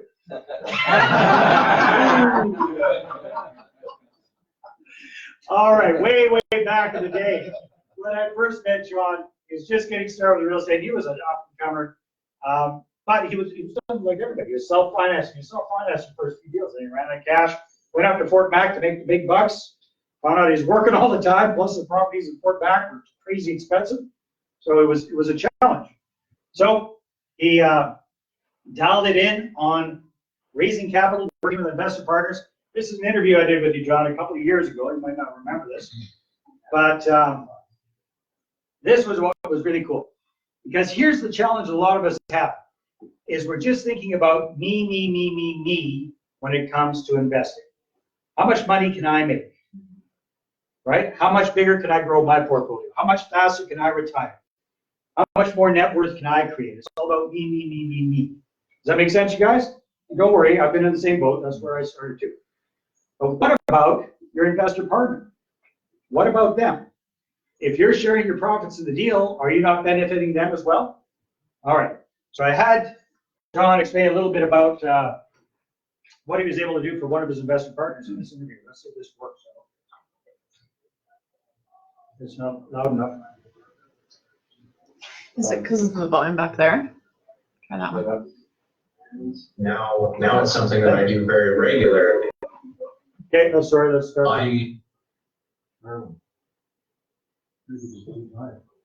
remember. It was a big light bulb aha moment when I learned that I could partner with other people. So that idea was totally new to me before I had met you, Dave. And now it's something that I do very regularly. I actually prefer working with friends and family because I like working hard knowing that they're making a good return, and I like being able to help out my sphere a little more directly like that. So I really like growing my friends' money and helping them do something that they can't on their own. I get very happy investors, Dave. I've got one client in particular where I'll be sending them enough money every month that they can actually be retired off the passive income that they get. And so that just makes me feel really good, because that's one of the things that I got into this to do, was so that I could do that for myself. Now I have the power to be able to do that for other people. So think about that. How would you feel if you were able to help a good friend or a family member, somebody that you know, maybe not retire off their investment with you, but what if you could help them put one of their kids through university? Does that make you feel pretty good? Right? What if you could help them do some renovations or repairs that they need to do on their own home? Does that make you feel pretty good? Yes? What if you could help them take a well-deserved vacation that they haven't been able to take for a long time, thanks to their return on investing with you? Would that make you feel good? And if you could help them retire a few years earlier than otherwise, how cool would that Know what I mean? So let's think about what's in it for our investor partners in addition to ourselves. All right, very good. Now, this is a picture of Rena. Rena is one of the investors on that apartment building deal I showed you a little while ago. Very, very happy camper. That was her with her first cash flow check. She look happy? Yeah. All right, we're just cashing her out of this deal. If I'm not mistaken, her total return on investment in this investment opportunity somewhere in the range of 125% over a 5-year period. Not 125% a year. No, I didn't say that. Total return on investment over a 5-year period at 125%. How does that compare to the GIC? How does that compare to her leaving her money in savings account? Right? That's huge. That's big, big stuff. And it's all about creating win-win scenarios. So it's not just about us. It's about how are we able to help our investor partners as well. Make sense, you guys? Give me a hands up if this is making sense to you. All right. Thank you very much. So where to start looking? We're going to come up with that list of 200 people, right? Who's nervous about coming up with a list of 200 people? Be honest. A few of you, okay? Would you like me to show you how? Really easy, okay? Would it be easier, instead of trying to think up 200 people, what if we started with, let's say, 1,000 and whittle it down to 200? You see that being a lot easier? No. Is whittling it down easier than coming up? Yes. Yes, okay. So here's what you're going to do. And you have my permission to do this right now. Turn on the light for a second. Who's got one of these suckers handy? Who's got one of these suckers handy? Grab it, grab it, grab it. You got your phone handy, grab it. Nope. Good for you guys. Okay? So, who's got an iPhone? Okay, iPhone guys, I know how to help you. iPhone guys, we'll say with the Android guys. Go to your contact list. With the iPhone, just click on the number below the Z at the bottom of your list. That will take you to the bottom of your contacts. It'll show you the number there. I think Android guys, Jay, you can tell us if you have to do this. Same thing, scroll to the very bottom. Okay. Now this is not a competition. Whatever you got, it's not a competition. Some people are more self-funny than other people. Who has more than 200 people in their phone? Who's got more than 200 contacts in their phone? Yeah. Go to the Z. Go to the very bottom.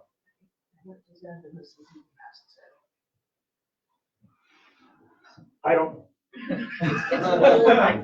Okay. But anyhow, give you a gist of it. Who's got more than 500 people on their phone? Who's got more than 1,000 people on their phone? Some hands still up. Okay, this is where we start. This is where you start. Then we go to your email account. Who's had the same email account for 10 years or more? You think you got some contacts in there? All right, you got some contacts in there. Get all of the contacts from your cell phone, put them into a spreadsheet. Get all of the contacts from your email, put them into that spreadsheet. Does that make sense? An Excel spreadsheet. Who's got an old-fashioned address book still? Besides me. A couple of people. Get all your contacts from your address book. Get them into that spreadsheet. Who's on the Facebook? Who's on the Facebook? A couple of people. Who's got more than 100 friends on Facebook? Good news and bad news. First of all, congratulations. I'm glad you're so popular. The bad news is, hate to break it to you, they're not all real friends. They're not all real friends. Right? They're not all going to show up and help you move. Minus 25-degree weather. I have very few friends will do that. Okay, LinkedIn. Who's on LinkedIn? Got some contacts on LinkedIn? Right. Wherever the heck you got these contacts, suck them out of that place and put them on where? The spreadsheet. Okay? Because then once you got them all in your spreadsheet, you do a quick little thing called a merge, purge, deduplicate. Don't ask me how to do this. I have people do this stuff for me. But merge, purge, deduplicate. Cleans it all up. And then instead of having to think up 200 people, you quickly go down your list of people on your spreadsheet. And here's the trick. Here's the first one. You take a look at a name. If a face pops into your mind and you don't have an urge to punch that face, then keep them on the list. Does that make sense? Yeah. I usually get at least a giggle out of that. My goodness, you just work with me. Okay, so that's what you do. Go through it, and very, very quickly. Yes, no, yes, no. Keep them or don't keep them, right? Delete, delete, delete, keep, delete, delete, delete. And that way you whittle it down to a couple hundred. Make sense, you guys? Yes? You following along with me here? Okay. So, step number 2. Oh yeah, the other thing we want to do there is once you've got that list, remember what I did when I had that deal and I emailed everybody with that deal sheet? Did that work well? No. So here's my suggestion, you guys. When you've got your list, reconnect with them first. And at the 2-day event, I'll show you exactly how to do that. So warm-up campaign, it's a quick little 3-step thing that you do that reconnects with people before you start talking business. Does that make sense? Learn from my dumb mistakes, please. Okay? Okay. So now we've reconnected with those people. Some of those people might actually want to find out a little bit about what you're up to with real estate now. So we've got to be able to go, we've got to be prepared to do a presentation, what it is that we're doing. I'm going to suggest that you want to do a slideshow presentation, a PowerPoint presentation, or a keynote presentation if you've got an app, right? Kind of like what I'm doing up here. You've got a slideshow that you're showing people through, okay? Show and tell. And you can use this in one-on-one meetings. You can use this in small group meetings. You can do this on online meetings as well. Very, very effective. And the reason I like slideshows is I hear some people say, well, you should be able to explain your deal on the back of a napkin. Anybody heard that before? Very few people can do that well consistently. Plus, I find that there's a few more moving parts to a real estate deal than you can jot down on a napkin. Plus, I'm trying to get at least $100,000 from this person, so I should probably have the courtesy of doing a decent presentation. Fair enough? That's my theory on this. All right?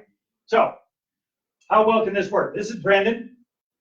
When I first met Brendan, he had 2 deals, self-financed, ran out of cash, and he was looking to raise capital. He was a fairly young guy, just getting started with real estate investing. We put together what I call his $1 million investor presentation. His $1 million investor presentation. And I don't know if it was beginner's luck or what, but the very first time he used that, he met with a lady, fairly well-to-do lady. She was so impressed. She says, yeah, I love it. Can I tell my friends about this? I said, sure, have them on over. He did another presentation to her friends. He got basically 3 investors on board from one presentation. Is that cool or is that cool? That got him started. Within 2 years, he became a full-time real estate entrepreneur. Cool or cool? I thought that was really cool. And then just before Christmas, I heard from another one of my clients, his very first presentation with $1 million investor presentation, he actually raised $1 million. So the very first guy he met was with his dentist. His dentist went through the whole thing, says, yeah, I like it. I've got a $1.4 million line of credit. I'd like to use it with you to buy some property. You up for that? I said, well, maybe. Let me think about it. Is that cool or is that cool? Now, am I saying that you're going to raise $1 million the first time you use this? Heck no. That's an exception.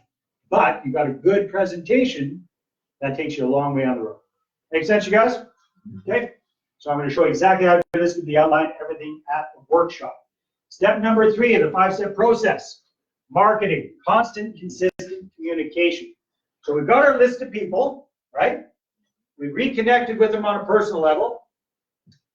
We've got our presentation ready to go. Now we need to do some presentations. Does that make sense?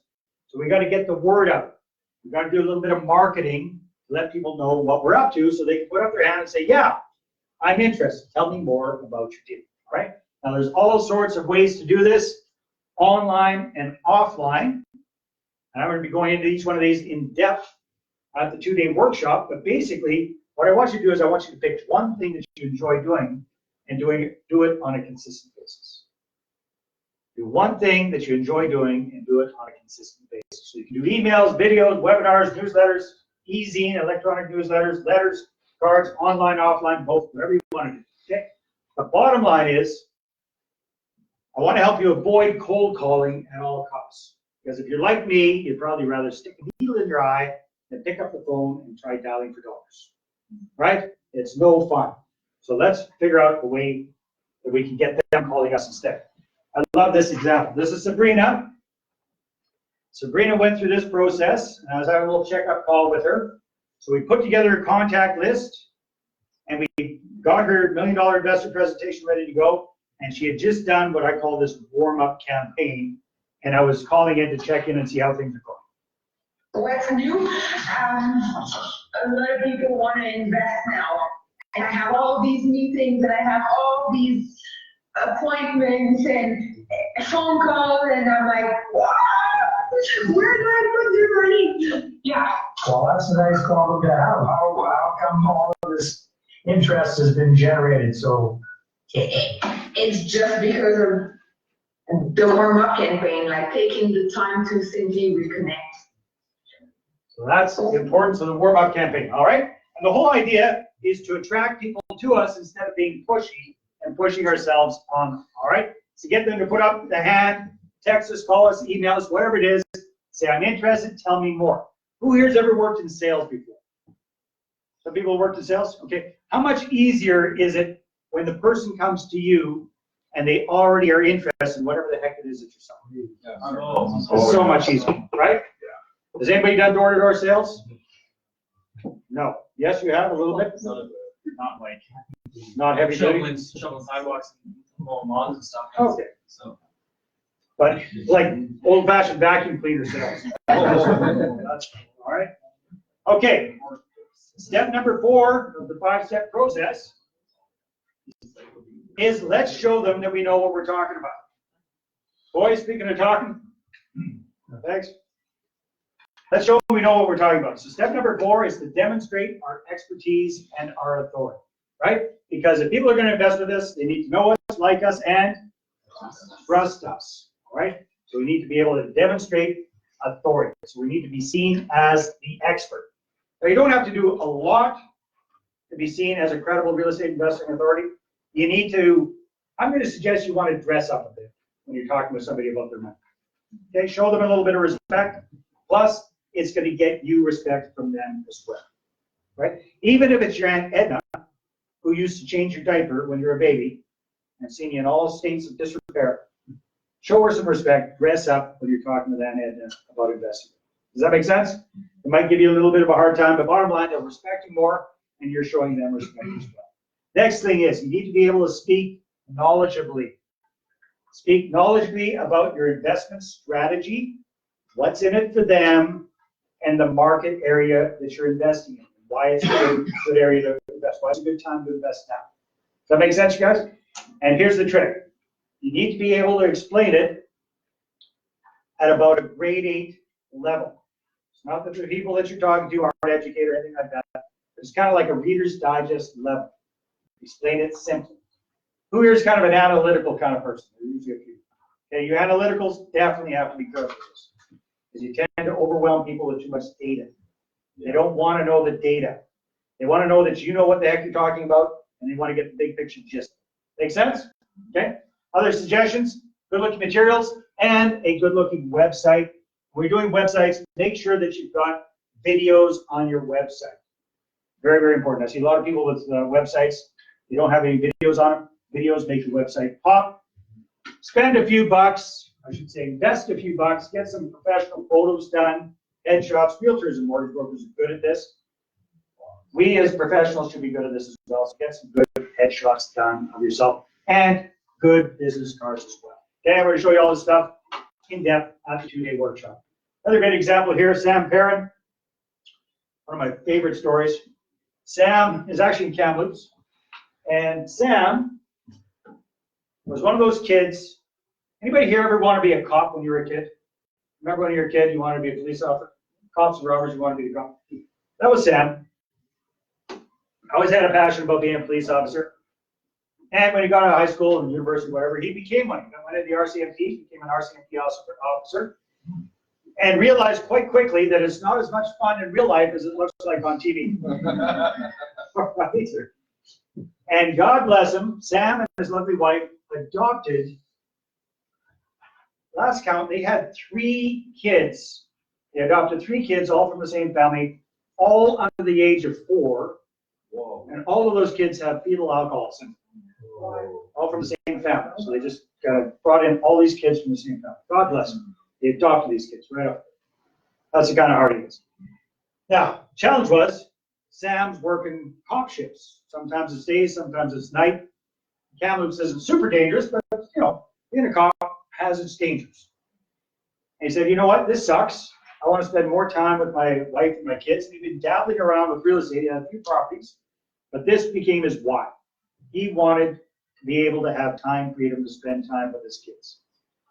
So he dialed it in with attracting investors, raising capital. He very, very quickly went from a couple of properties to 18 doors in his portfolio, which allowed him to quit the force, which is a pretty big deal because they've got those, no pun intended, they've got those golden handcuffs, right? Yeah. The pension isn't that far out, it's pretty good, the paycheck's pretty good.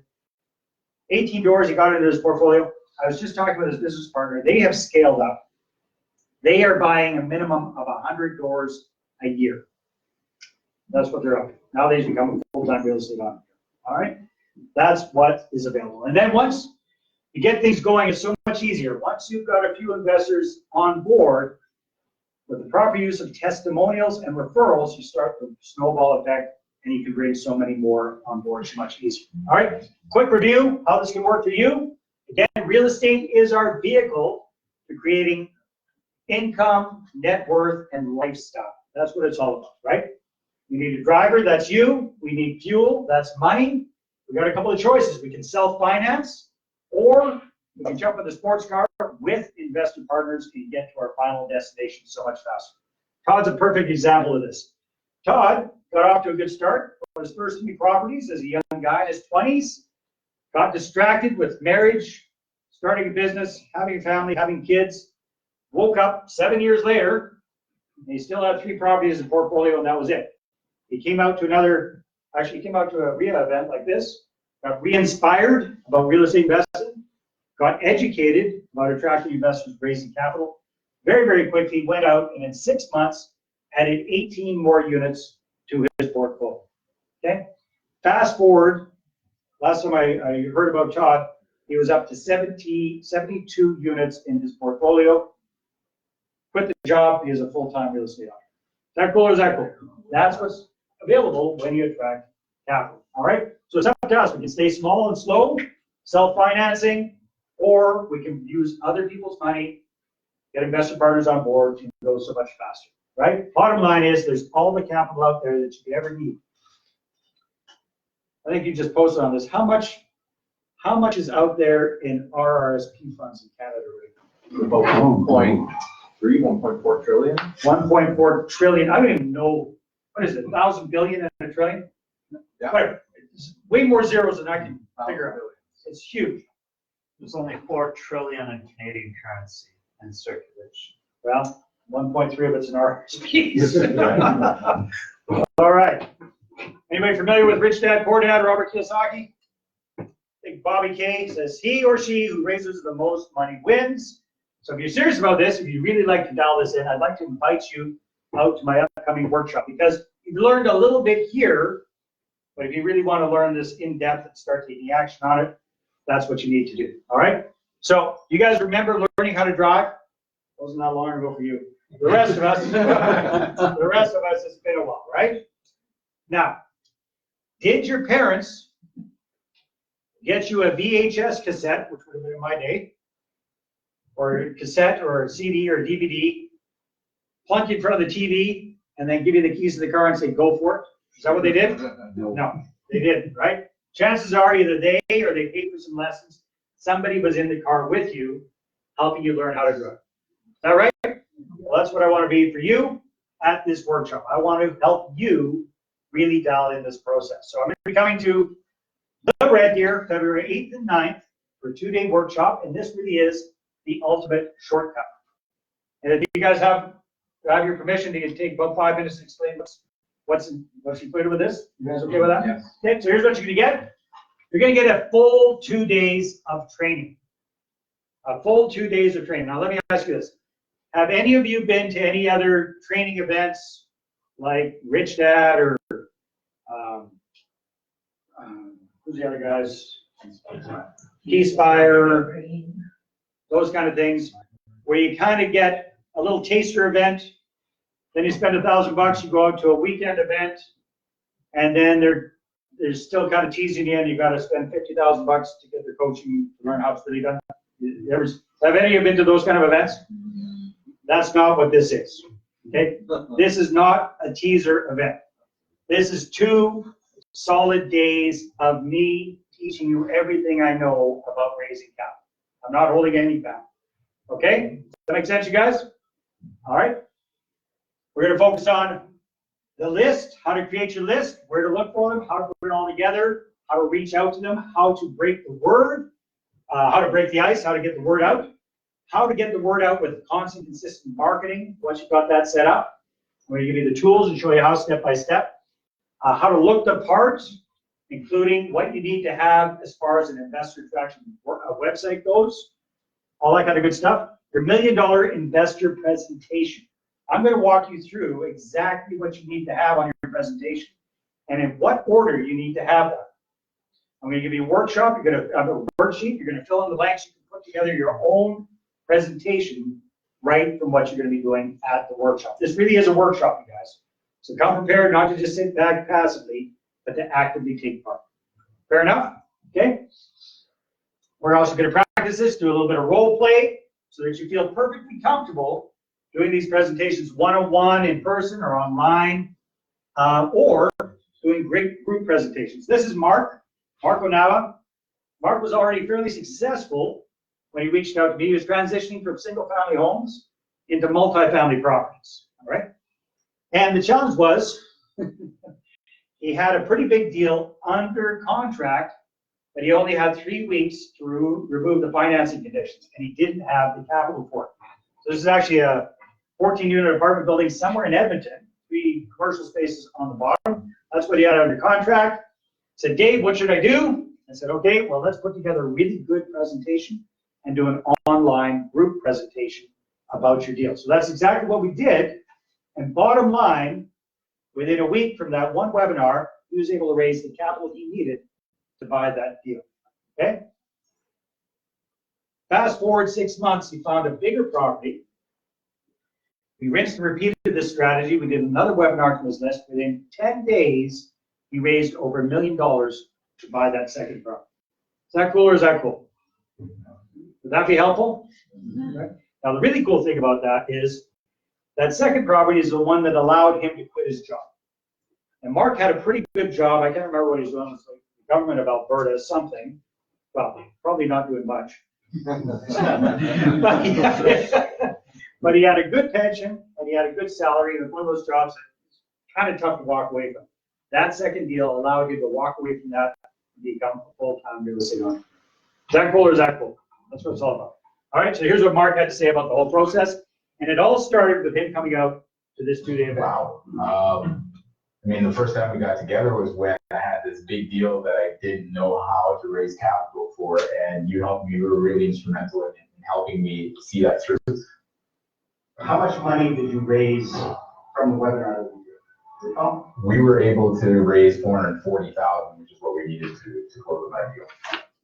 It's mind-blowing. Mind-blowing.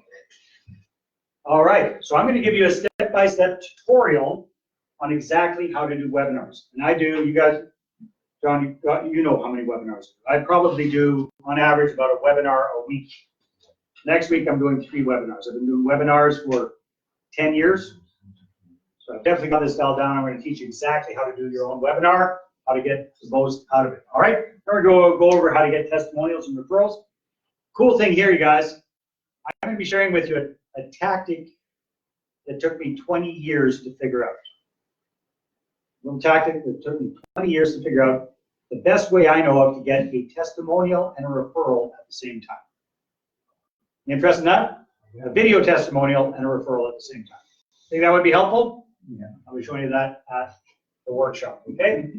Okay, so that's happening the 8th and 9th. You're also going to get a workbook so that you can follow along with it. So just like I'm going to give you the slides from today's presentation, you're going to get all of the slides from each one of the presentations I do during the 2-day workshop, so you can follow along, you can take notes.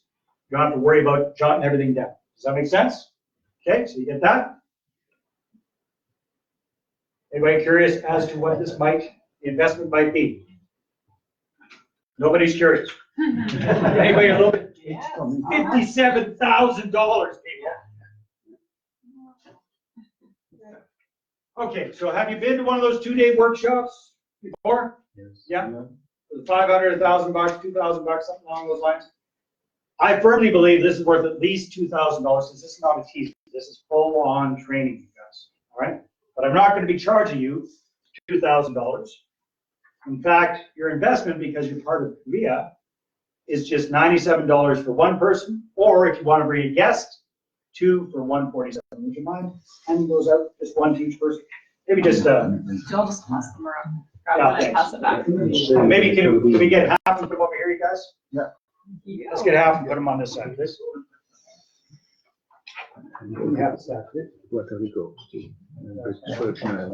Yeah. All right, grab one and pass them back, please. Okay. And then to make this even more of a no-brainer, you guys, I've got some bonuses for you. Anybody like bonuses? Yeah. All right, perfect. So it's my goal to create a little bit of a problem for you at the end of this 2-day workshop. So once you've got all the capital you need, you guys only need one. I think if you pass the other one back, you're just running short. Okay, I'm going to create a new problem for you. And the problem is, if you've got all the cash you need to do all the deals you want to do, what are you going to need more of? More deals, right? So back in the day when I was doing those 18 deals in 18 months, that was in a pretty small market. Those were all deals in and around Kamloops. And Kamloops is a little bit smaller than Red Deer. All right? So I really dialed it in on how to find motivated sellers. And the cool thing is, I did all 18 of those deals without ever using a realtor, without surfing the MLS, and without ever calling a single FSBO seller. It was all from marketing and getting them to contact me. Is that cool or is that cool? All right, so that way you can do that entire program. I sold that in the past for $999. It's a free bonus for you for coming out to the workshop February 8th and 9th. Fair enough? Okay. Insider secrets for raising millions. This is a program I put together a few years ago with some very, very sharp Canadian real estate entrepreneurs. Anybody here know Russell Westcott from Rain? Yep. So Rain was part of this. July Ono, anybody know July? A couple of you. So July, very, very sharp real estate entrepreneur. Started with nothing, built up a portfolio of over 500 doors, right around a decade, starting from less than scratch. And then Paul Blackier, Canada's leading expert on RRSP mortgages. All three of us got together, and a few other folks, with our best tips and tricks for finding investors, raising capital. That's another free bonus for you for coming out to the weekend workshop. And a strategy session with yours truly. So after the workshop, you and I can get together on Zoom and I'll show you exactly how to apply this to what you're wanting to accomplish with your real estate investment. Okay? So total value, we add all that great stuff in. Over $4,500 again, your investment, just $97 for, that didn't work. 2 for $147. Okay? Now, this workshop is limited to 30 people max. I keep these small, I keep them intimate. The reason is, it's a workshop. This isn't a seminar, it's not just a big seminar room. We're going to be working together, we're going to be doing interactive activities. There's one of me, 30 of you. That's the best way I can do it. Does that make sense, you guys? So we keep it small and tight. This is a great way for you to learn, for you to actually practice what you're learning, and to mix and mingle with a nice small group of people. Okay?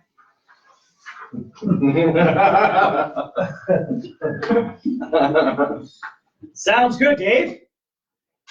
But what the heck? Anybody wondering why I'm doing this? Nobody's wondering why I'm doing it. Thank you. There's at least one skeptic in the room. Is it out of the kindness of my heart? Yes. Well, so I got on a plane, came to Calgary, rented a car, drove over here, spending the night, hotels, all this kind of stuff. I'm going to go back to Kamloops. I'm going to put on an event in a few weeks. I'm charging $100 a head, 2 for $147. That doesn't even cover the cost of the room and the materials. You see that? Definitely doesn't cover my cost. So is anybody wondering why I'm doing this besides the kindness of my heart? Yes? Yeah. Can I tell you why I'm doing it? Do you mind if I just show you exactly why I'm doing this and get this out of the way? Okay, here's why I'm doing this. I'm going to show you exactly what to do and how to do it when it comes to attracting all the investors and all the capital you need to do your deals. Okay, I'm going to show you. I'm not going to candy coat anything. I'm not going to whitewash anything. I'm not going to keep anything hidden from you.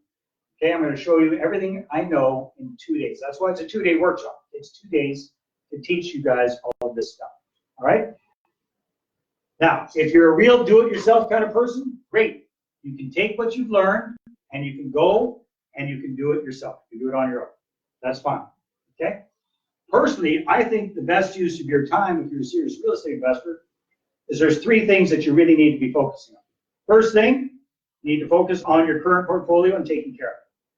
Right? Second thing, you have to focus on finding more deals, getting good deals. Does that make sense? And the third thing you need to be doing is having conversations with investors and raising capital. Does that make sense, you guys? That should be your focus areas. All the nitty-gritty stuff, if you can get that off your plate, if you can outsource that, all the power to you. And that's exactly what I'm going to offer you there. I'm going to teach you exactly what to do and how to do it. And then I'm going to offer you a couple of different done for you, done with you services where my team and I actually do this stuff for you. My team and I actually do this stuff for you so that you can focus on those 3 things. Managing your portfolio, building your portfolio, talking with investors. Does that make sense, you guys? Yeah. Okay? If you want it, great. If you don't want it, no harm, no foul. Fair enough, you guys? Yeah. Is that cool? All right, very good. That's what it's all about. So if you're interested, please go ahead, fill out one of these sheets, whatever color you got, if the line's green or blue, whatever it is. Fill this out. I need to get these in today because I need to know what the numbers are from this group here today. I'm limiting this to 30 people. I've got 3 more promotions lined up next week already. Okay? We're going to be doing a webinar to my list of people in Alberta. I've got a list of about 3,000 people in this province. I'm going to be promoting this event to them. We've done some Facebook promotions. We're going to be doing a Facebook webinar as well to all those folks. And we're going to be doing another webinar to all the folks that couldn't make it here today if there's any space left. So if you're interested in this, now is the time to sign up for the workshop. All right? Now, if you're worried about the value, if you're worried about your 97 bucks, don't be. Okay? I've got you covered. You can come out to the entire event, both days.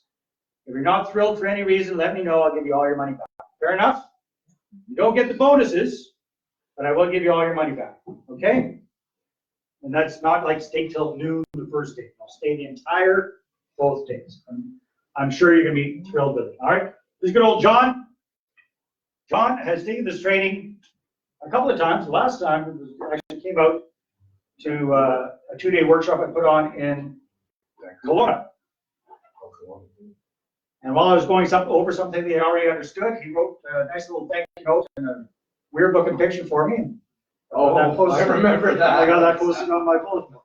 Brian Dagenet came out to the same event, took what he learned, raised enough capital to buy a 6-plex downtown Ottawa right out of the gate. Paul Reynolds, John Wiles, these guys already had experience raising capital. Very, very successful. They have self-storage facilities all around North America, based out of Squamish, actually. But they were doing it the hard way. They came in, learned this, and right out of the gate raised over $1 million for their self-storage facilities.